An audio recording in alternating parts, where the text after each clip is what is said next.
अब खबर चुनाव से जुड़ी हुई। दिल्ली में कांग्रेस उम्मीदवारों की सूची जारी कर दी गई है। एक और सूची जिसमें नॉर्थ ईस्ट दिल्ली से कन्हैया कुमार को टिकट दिया गया है और कन्हैया कुमार मनोज तिवारी के खिलाफ अब चुनावी मैदान में पूरे जोर शोर से उतरने वाले हैं। चांदनी चौक से जेपी अग्रवाल को कैंडिडेट बनाया गया है।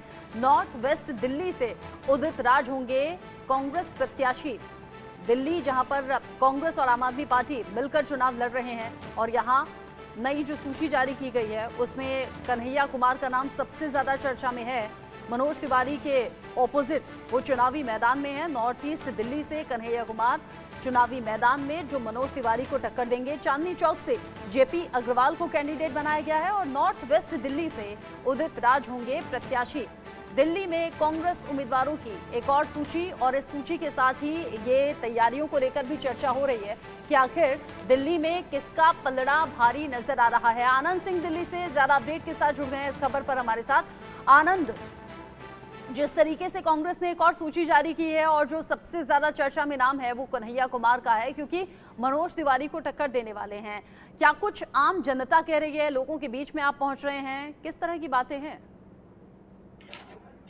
जी हाँ, देखिए जिस तरह से कांग्रेस ने कन्हैया कुमार जो कि जवाहरलाल नेहरू यूनिवर्सिटी के पहले अध्यक्ष भी रह चुके हैं स्टूडेंट्स यूनियन के, तो उनका नाम जैसे ही नॉर्थ ईस्ट दिल्ली की सीट के लिए अनाउंस किया गया तो चर्चाएं काफी गर्म हो गई क्योंकि मनोज तिवारी जो उनके समक्ष हैं बीजेपी कैंडिडेट के तौर पे और 2 बार के सांसद भी वो रह चुके हैं इस नॉर्थ ईस्ट दिल्ली सीट से। और 2019 में उन्होंने जो पूर्व मुख्यमंत्री थी दिल्ली की शीला दीक्षित को, उनको करीब 3,66,000 वोटों से उन्होंने शीला दीक्षित को मार दी थी। तो ऐसे में जहां नॉर्थ ईस्ट का सीट है, जहां पे पूर्वांचल वोटर्स की काफी संख्या है और मुस्लिम समुदाय की भी काफी संख्या है, पॉपुलेशन है वहां पे, तो ऐसे में ये जो सीट है एक बहुत ही क्लोजली फाइट करने वाली एक सीट होगी इस लोकसभा के चुनाव में। और लोगों का मानना है कि कन्हैया कुमार के आने के बाद, जो कि बहुत सरलता से अपनी बातों को लोगों तक पहुंचा पाते हैं, तो ऐसे में जो मुकाबला है मनोज तिवारी और कन्हैया कुमार के बीच में, तो वो काफी इंटरेस्टिंग बन चुकी है। और लोगों का मानना है यहाँ पर कि जो चुनाव है उसमें काफी सरगर्मी देखने को मिलेगी हमें आने वाले दिनों में। जी अच्छा, कन्हैया कुमार जो अपने भाषणों के लिए जाने जाते हैं, मुखर होकर बोलते हैं और कन्हैया कुमार के भाषण अक्सर जो है युवाओं को खासतौर पर अपनी तरफ खींचते हैं। साथ ही साथ मनोज तिवारी जिनका अपना राजनीतिक बैकग्राउंड भी है, साथ ही साथ वो अभिनेता के तौर पर या फिर गायक के तौर पर अपनी एक अलग पहचान रखते हैं। तो किसका पलड़ा भारी नजर आ रहा है? बीजेपी जहां सबसे बड़ा चेहरा एनडीए के पास प्रधानमंत्री मोदी का है और जब मोदी लहर चलती है तो फिर कैंडिडेट्स को भी इसका फायदा होता है, और इधर कांग्रेस है जो उस तरीके से मजबूत नजर नहीं आ रही है, लेकिन अकेले अपने दम पर क्या कन्हैया कुमार अपने लिए उस तरीके से वोट बैंक जुटा पाएंगे? देखिए, अगर मुखरता की बात की जाए तो कन्हैया कुमार जो कि एक अभी 37 साल के ही नेता हैं और उन्होंने काफी अच्छे तरीके से, चाहे वो रोजगार की बात हो युवाओं के लिए या फिर स्वास्थ्य की बात हो, इन सारे मुद्दे पर वो काफी मुखर होकर बोलते आए हैं। और उनका जो कनेक्ट है आम लोगों के साथ में, जो उनकी भाषा की शैली होती है, वो उनको लोगों से बहुत सरलता से जोड़ देती है।